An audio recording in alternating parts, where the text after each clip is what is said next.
Welcome back, Tiger fans, to Rockin' Radio's football podcast. I'm Nate Edwards. That's Nathan Hurst. This is Before the Box Score, your recap of the Mississippi State game. Hey, Missouri won on the road against a conference opponent. You don't get to say that all that often. But you also don't get to play teams as bad as Mississippi State. Hurst, how are you feeling today? Doing great. Just got back from a beatdown on another sport, Tiger basketball. Enjoying taking souls against a very weak schedule. So it was a productive Mizzou sporting weekend for sure. And Mizzou didn't quite beat Mississippi State as badly as the basketball team beat Arkansas Pine Bluff, but I will take a 3-score game on the road any day of the week. Yeah, I mean, we spent the entire Wednesday show saying, Eli Drinkwitz doesn't score 40 points. He doesn't beat conference opponents by multiple scores, and he flirted with 40. If Mississippi State didn't shut the F up, he was going to score 40, but they did, and he didn't. And so it's a multi-score win for Eli Drinkwitz, which are very elusive outside of 2023. It's on the road. It's against a conference opponent. Missouri is now, they're 8-3, and we'll get into what that means long-term, but this game was, it was a weird one. The first quarter lasted about 3 hours. It felt like the rest of the game went by like that. Thanks to Mizzou deciding to just run the dang ball. I remember in our show on Wednesday, I said, hey, this is a situation where Mizzou can run the ball a ton and Mississippi State will probably log a bunch of explosive plays. It'll be closer than you want. And wouldn't you know it? That's basically what happened. Now the feelings and the context kind of differ as you go through it, but I don't know, man. This one played out exactly as I thought it was going to, and I wasn't really concerned, just mostly angry. How did you deal with this game? It was kind of swinging. I mean, there are moments where I was feeling really good. I was feeling really good at 14-3.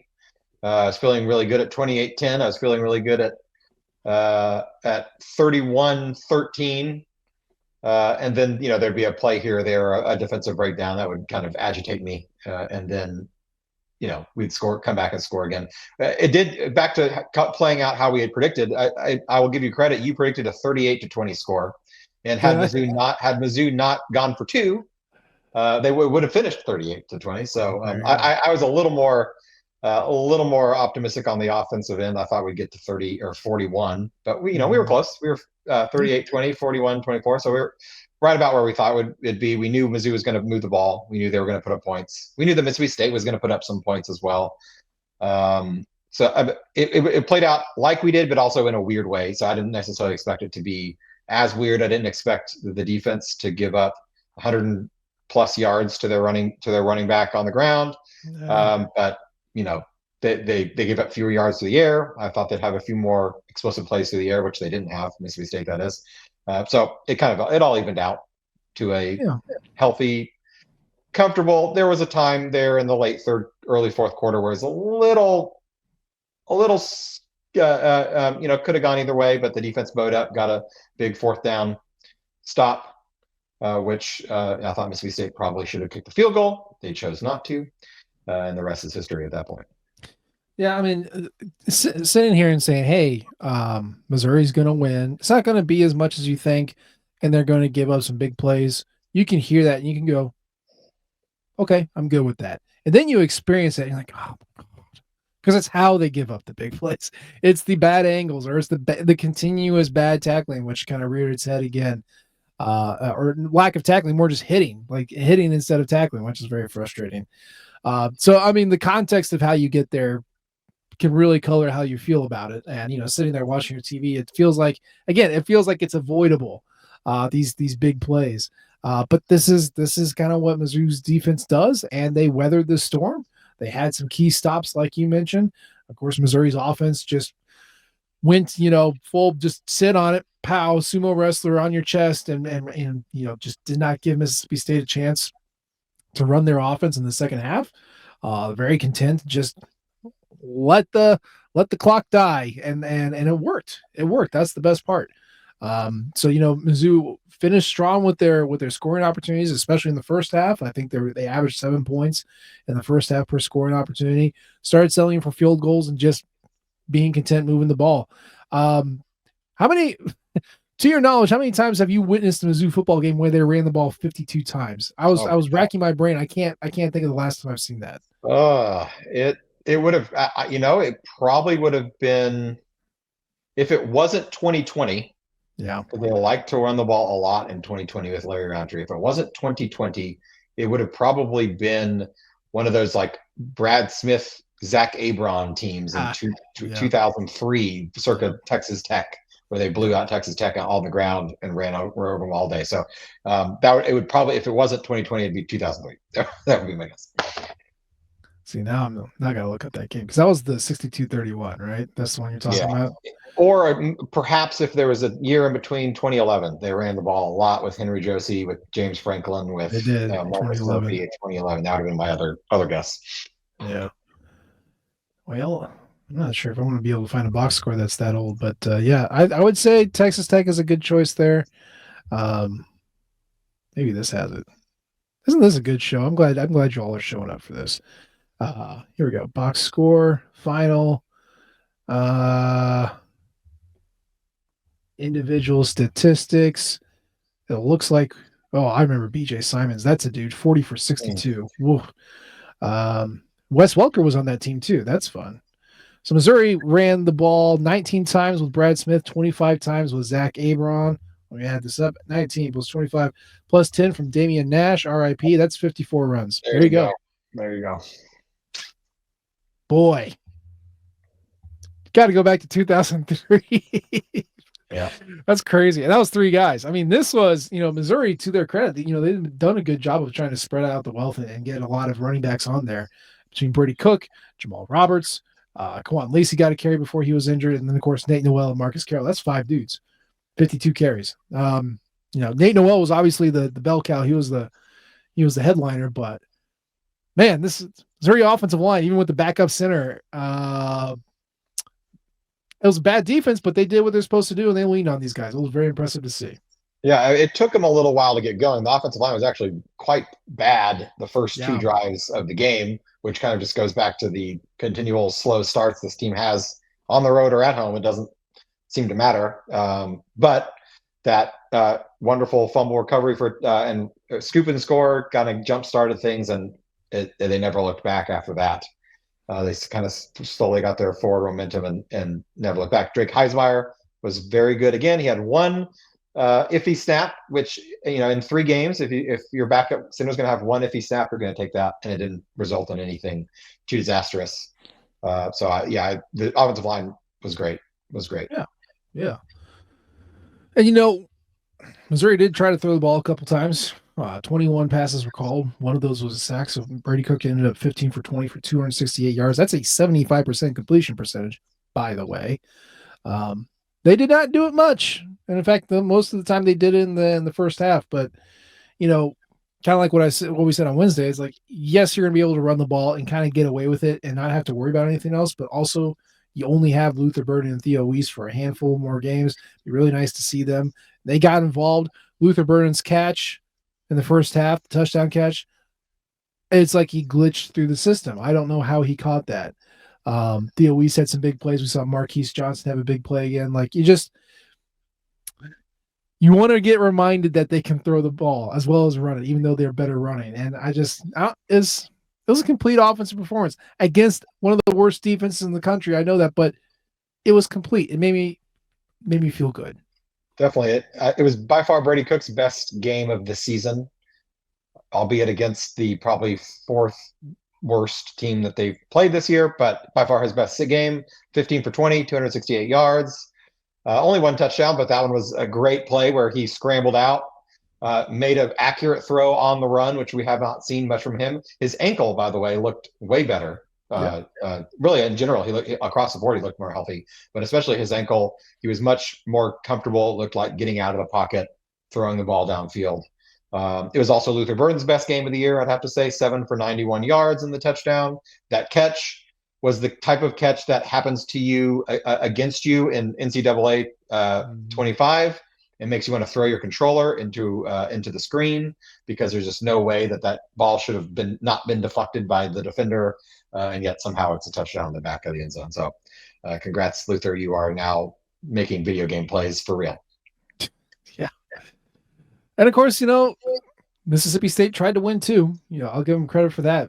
Oh God, I almost called him Martin Van Buren, Michael Van Buren, not the president of the United States, but the quarterback from Mississippi State. He did admirably. I thought the Mississippi State offense was doing exactly what it wanted to do. Found a way to get big plays. Actually, was pretty successful and pretty efficient too. Not only just finding holes and on the big plays, but moving the chains, getting 3, 4, 5 yards when they needed. It's just they had some bad drops, they had some inaccurate passes, and over time, Van Buren kind of was a freshman. He saw some pressure, succumbed to the pressure. A couple of fourth down calls that were kind of iffy, bad throws. At some point, I was just like, it's very clear that he likes to throw the slant, and that's really all he can throw. And Missouri kind of figured that out and let him have it and took everything else away. So, I, what can you say when a freshman quarterback kind of screws up and still logs big yards? I mean, it's kind of what we expected. Yeah, I mean, and a lot of those were, I mean, it was pretty much entirely RPOs. Mizzou was playing very soft man coverage. It was, well, a lot, they got rid of the zone a lot more. There was much more man, but it was very soft man. They were giving them those underneath slants, and they were taking advantage of it a lot, but they went to the well a few too many times, and on those fourth downs, some inaccurate passes. The plays were there. The receivers were open, or at least as open as they're going to typically be in an SEC game. But he wasn't able to hit those. He's a freshman. He played fine. I think he'll get better. This would have been probably a different looking offense if their starting quarterback to start the year, Blake Shapen, was playing, because he was playing pretty well before he went out with his season-ending injury. So that's kind of tough there for them. But they played well. I was more impressed / disappointed by the defense on the run on the ground, and maybe it's because they were so concerned about not giving up the big play deep. But Devon Booth just right up the middle over and over and over again, and a lot of those were on those RPOs where depending on where the linebackers lined up, depending on where the safeties lined up, they're going to either hand it off or throw it. And they saw the breed that meant that the middle of the field's wide open, and so they just were out the middle for several long. He averaged 10 yards a carry, which is bad. Long of 43. I think he had another 25 or 30-yard run as well. So it was not great. But if you're going to do that instead of giving up multiple 50-yard passes, then it works out. It all comes out in the wash. Yeah, and I mean, it was a 50% success rate, which I think is the more damning thing, because they were not. That is not a success rate that they've ever had running the ball, and yet there he was ripping it off. So it wasn't great. It wasn't great, but at the same time, did it really hurt you? Like they were definitely trying to stop the big stuff, and they weren't successful 100%, but for the most part, it worked. But yeah, he was good. That was a Utah State transfer. He was good at Utah State, and he's good here. Obviously not good enough for them to win games, but okay. Also, if you didn't recognize Coleman, number 3 for Mississippi State, that's Kevin Coleman. Kevin Coleman was the top-ranked prospect from the state of Missouri in the 2022 class, same one as Luther Burton. He committed to Jackson State heading out of high school. Once Deion Sanders took the Colorado job and did not take Kevin Coleman, he then went to Louisville, and now he's at Mississippi State.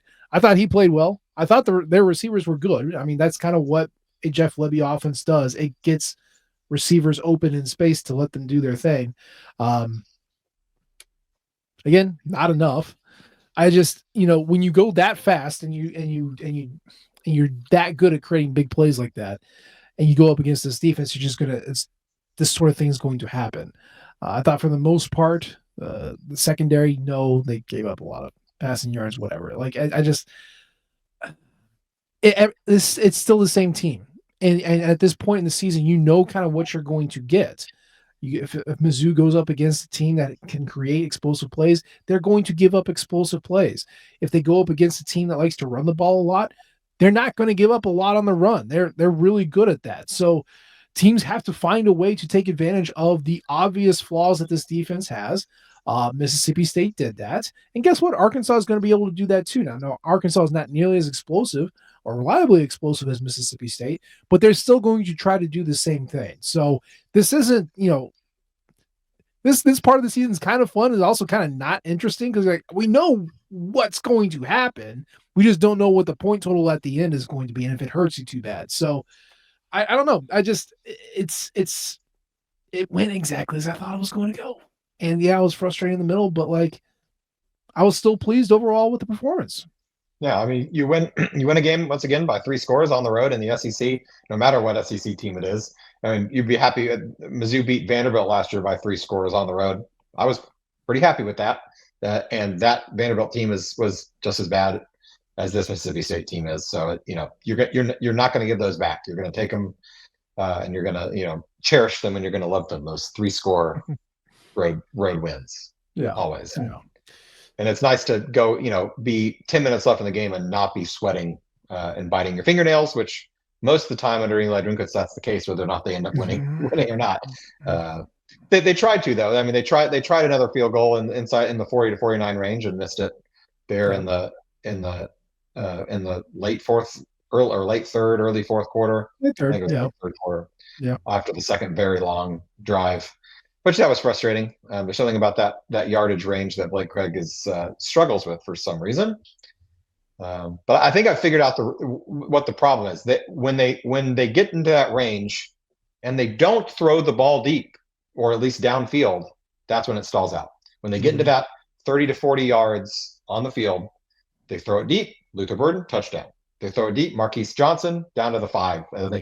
They're fine punching it in from the 5-yard line. It's when they get to that just outside the red zone area that they have trouble. And when they try, when they led to what led to the field goals, they tried once again. They went back to the well after a few blessed weeks of not doing it. Brady Cook runs on the 35-yard line, have yet to work a single time. They tried it again, lost a couple yards. Then there was 3rd and long, and then there's incomplete pass, and then they missed field goal. So I've been harping on that all season long. He was hurt for a while, so we didn't get to see it, didn't have to see it, and then they tried it again, and it didn't work. So we need to stop that. Throw deep 3 straight times from the 35. Throw it down the field. It'll work one of those times. I'm pretty confident with these receivers, and that's the answer. I've solved it. Hire me now. I'll be a consultant. Mizzou, Eli Drinkwitz, $100,000 consultancy, 3 months a year. I fix the problem. That's a good gig if you can get it. Yeah, I mean, I know we reviewed the field goals last show, but let's do this one. So Missouri gets into they cross the 30-yard line in the third quarter. This is their first drive. They get a 4th and 1 on the 28. They convert it. So it's 1st and 10 on Mississippi State's 26. It goes Nate Noel run 3, Nate Noel run 4, Cook run 0. It's 4th and 3. You kick a field goal. You get it. It's 31-13. Okay. Next one. Missouri crosses onto the 27-yard line after Brady Cook hits Luther Burden for 28 yards. So it's 1st and 10 on the 27. To your point, Cook runs 0. And then incompletion to Johnson, incompletion to Norfleet, and then the field goal is no good. So if you do not get your yards on 1st down, which they almost always run it, which at this point I'm sure opponents realize that, then you're probably not going to get it, and they're going to kick a field goal. And if you keep them at the 48-49 range, then Blake Craig's going to miss it. So there's your recipe. I mentioned how the weirdness of the plays. Do you know how many plays were run in the first quarter between both sides? Do you know? It's probably a ton. It was probably close to 50 plays combined between the two of them. Yeah, it was 42 total. Do you know how many plays Mississippi State ran in the third quarter? I think they ran four or five. They averaged close to 30 yards a play, which wasn't great. But they did only run 5. Yeah. And then do you know how many they ran in the fourth quarter? Probably like 8. 6. Oh my God. 11 plays in the entire second half. So they ran 24 plays in the first quarter. They ran 17 plays in the second quarter, and 5 in the third, and 6 in the fourth. So the second half, they did not even run as many plays as they ran in the second quarter. That's crazy. I mean, and then 95% of that is the offense doing an amazing job just sitting on the ball and their defense not being able to get out the field. So the offense really gets the credit for that. Absolutely. More than anything. I mean, look, I know I bemoaned the style of play last week. I know I did. I also said just win, baby. But like, if you gave me a preference on how to win, throw the damn ball. But if you want to run the damn ball and hold on to, have it one single possession go for over 8 minutes and a quarter, I'm good with that. It's not pretty, but that makes my team win. And it was very reminiscent of, you mentioned 2020 earlier, Kentucky 2020, when Missouri and Larry Roundtree basically pulled off, it was like a 16, 17 play drive and ended it with a missed field goal, if I remember correctly. It was very funny.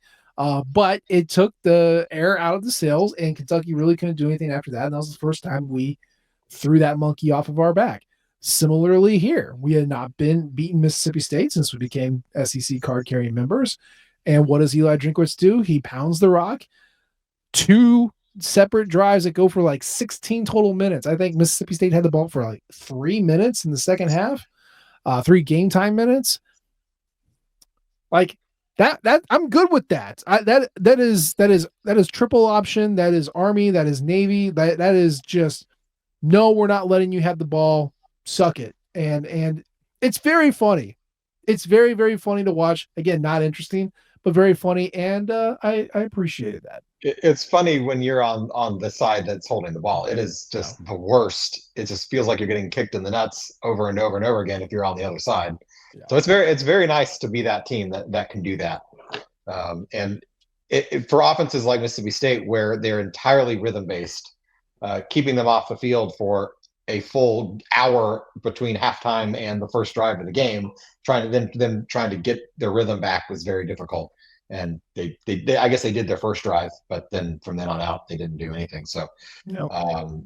yeah, it was great. And if they can take that same strategy and execute it similarly against Arkansas this next week, it's going to bode very well for how that game ends up. Yeah. Arkansas is a better defense, but yeah, do it. Do it. If you can, go ahead and do it. It's a great way to play. Shrink the game down, make me less stressed, and get the W. So I'm good with that. So we've talked before that college football, we always want to, the transitive property. The transitive property. If you did this, then that means you do that. And that's never the case. College football is less transitive property and more triangle strategy. That's a little bit more rock, paper, scissors. Rock beats scissors, but scissors beats paper and paper beats rock. That's usually what college football is. And if you needed a reminder of that, you got 2 doses of it yesterday, because let's walk through it. Alabama smoked Missouri a couple weeks ago. Missouri beat Oklahoma with its backup quarterback, and then Oklahoma beat Alabama convincingly. And then on the other side, Texas A&M beat the brakes off of Missouri. Missouri beat Auburn, and then Auburn beats Texas A&M. Rock, paper, scissors, baby. What were your thoughts on that? It's just the craziness of college football. It wasn't anything weird about this specific year that happened. It just that's college football. The circumstances obviously are different in those games, but like Auburn, Mizzou not only beats them, if Cook's healthy the whole time, I think they beat them by probably 3 touchdowns, at least 2 touchdowns, based on how the first part of the game went and the last part of the game. It's just weird, but Mizzou got to play both those games at home, and Alabama and A&M were playing on the road. And as we've talked about, it's not just hard for Mizzou to win on the road. It's hard for anybody to win on the road in the SEC, even if you're Alabama, even if you're playing a team with a horrible offense like Oklahoma. If you throw a pick six and then another interception that ends up on the 5-yard line for an easy punch in, you're not going to win on the road. So, and if you can't score more than 3 points, you're not going to win on the road. So it was weird. It was strange. It kind of felt weird to watch, but it was also funny. I mean, I'm no fan of Oklahoma, I'm no fan of Alabama, but I did find it entertaining that Alabama got absolutely punched in the gut by by that awful Oklahoma team. That was pretty funny. Auburn, I was rooting for the Aggies, to be honest. So I was a little disappointed there, but whatever. It was a funny game. Hugh Freeze is good for one stupefying upset every single year, and this was it. So, I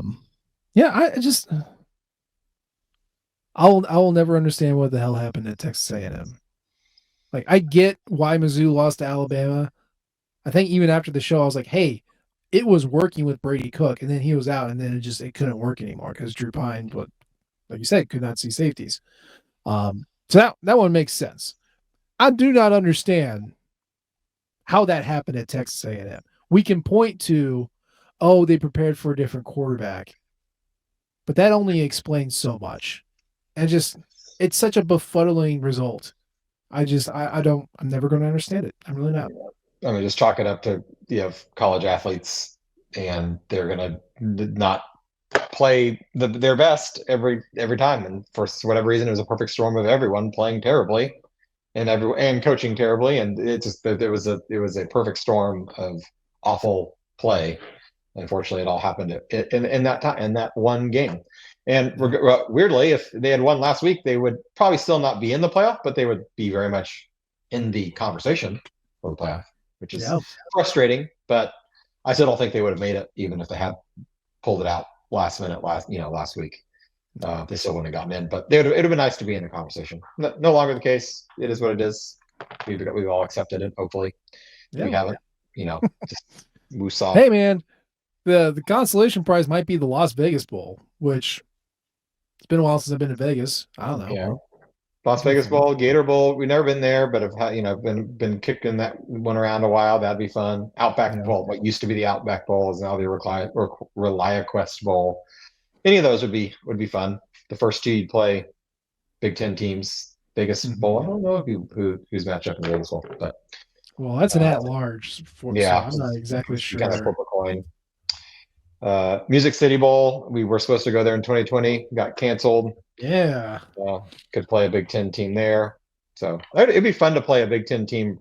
I don't really care which one. I mean, I don't want to necessarily play Rutgers or UCLA, but it would be fun to play a competent Big Ten team wherever we end up. Location doesn't really matter to me. More Yep. opponent. Well, that could be fun. Um, oh my good God. So I'm looking at just CBS. So I know I've talked about this on the show before. My house is a split household. We are half USC, half Missouri. Wife graduated from USC. Obviously, I graduated from Mizzou. Um, Las Vegas Bowl, according to CBS, USC versus Missouri. That would be fun. You'd have to go. You'd be required by law to attend that one. I'd have to. Yeah, Yeah. Yeah. Not only do I have friends in the area, but we have ties to both teams. Oh my God. that would be fun. I would USC would be a fun team to play. That would qualify as a fun Big Ten team to play in the bowl. Oh my God. It is a Big Ten team.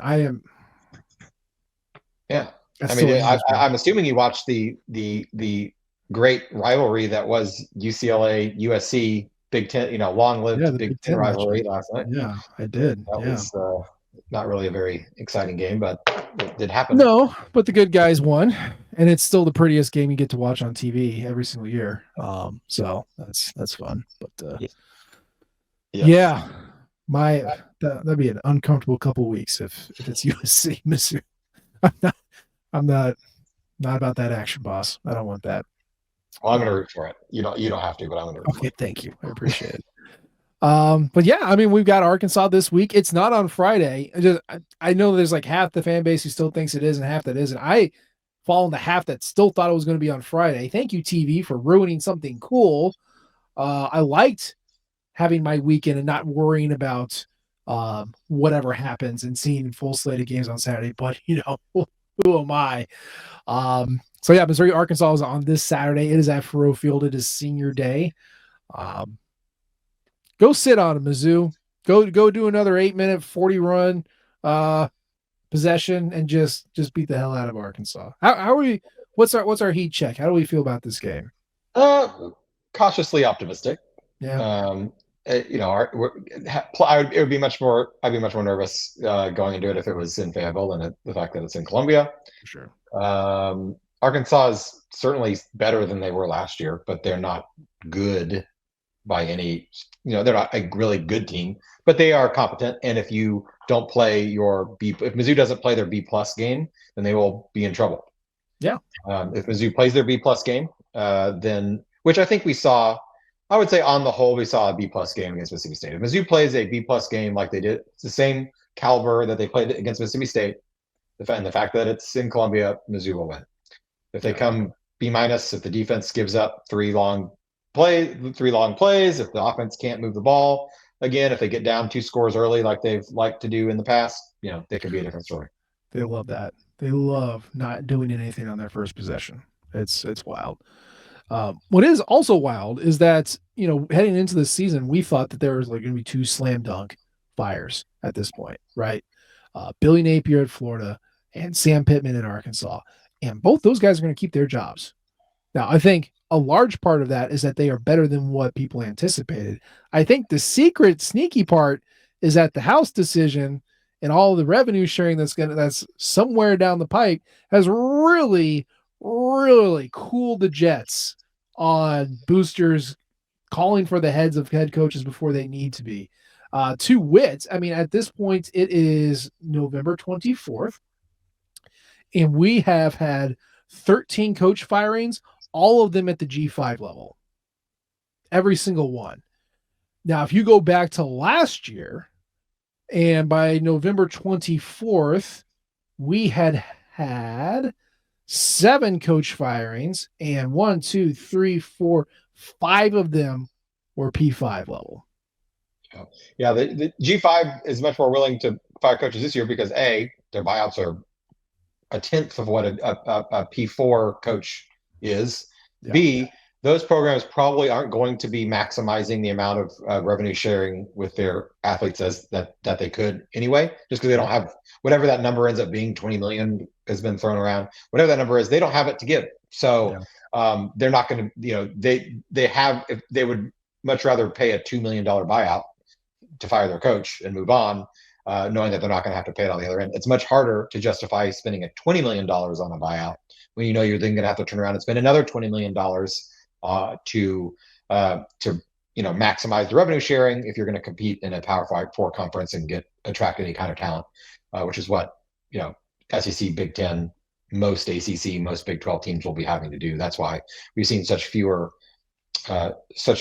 firings, or none at this level. And yeah, it makes sense if you're an athletic director at a Florida or at Arkansas even. And are you going to go to your boosters and say, hey, give us $20 million to fire this coach right now? Or are you going to go to your boosters and say, hey, give us $20 million so we can have the best roster that we can have on the team? Yep. Or you can give us 40 million and we can do both. And the boosters are going to be more likely to be like, oh, well, we've got the 20 million. Yeah. We can come up with that. But the 40 million is, a little much. So I'm sure Texas A&M is probably, they've got more money than God anyway, but they're probably kicking themselves that they're going to have to still be paying out Jimbo Fisher's buyout for the next who knows how many years, and start paying another $20 million on for athletes, here in the next year or two. It's going to make it a little tight, as tight as those purse strings can get, which still pretty loose relative to the rest of college football. It's going to be, they're going to have to tighten their belts a little bit. Yeah. Really curious to see how this year's carousel goes. It's been slow going, at least at the top level. So, but when you've consolidated power, Big Ten, the SEC, and you're into the playoff hunt longer into the year, and so you're less likely to yank the chain of the guy who's either getting you there or getting close. Plus the House settlement, plus just the ability to restock a roster very quickly and turn it over. It's a new era, and I think I like it. But jury's still out. We'll see how it goes a couple years down the road. But we are a Missouri football podcast, and we talked about Missouri football today, I promise. And we will talk about it more in the midweek, but at least for today, that is going to be our show. As always, we appreciate the downloads and the subscriptions. You can leave a comment or rate us. We love all types of feedback from you all. You can follow us on Twitter at Matt and A.G. Edwards. He's at Burst to Hurst. Of course, you can follow the Rocking Flagship at Rocking Nation and our podcasting outlet at Rocking Radio. You can also follow us on Blue Sky if you want to be over there too. Of course, we appreciate you tuning in this time. We'll try to do better next time. And until then, M-I-Z. Z-O-U. Thank you, everyone, for tuning in to Rock M Radio, a proud partner of Fans First Sports Network. Rock M Radio is the official podcast network of Rock M Plus, a new and exciting subscription service provided by me and the other voices of Rock M Radio. Please take a few moments to head over to rockm.plus, and sign up for an account today. The cost is only $5 a month, and the benefits include access to our live podcast, a subscriber-only message board, weekly newsletters, and more. If you enjoyed this episode of Rock M Radio and would like to see more just like it beamed directly into your personal device, make sure to click the subscribe button below and tell your friends. Our podcast feed is available through the Apple Podcast app for iPhone, Google Podcast app for Android, whatever app you listen to your podcast. You can also find Rock M Radio on Spotify. If you're looking for a podcast about your favorite team that is not the Missouri Tigers, Fan First Sports Network is your answer. A full podcast network loaded with the team-specific podcasts covering Major League Baseball, the NFL, NHL, NBA, MLS, and more. And we'll be back with more episodes of Rock M Radio coming to you soon.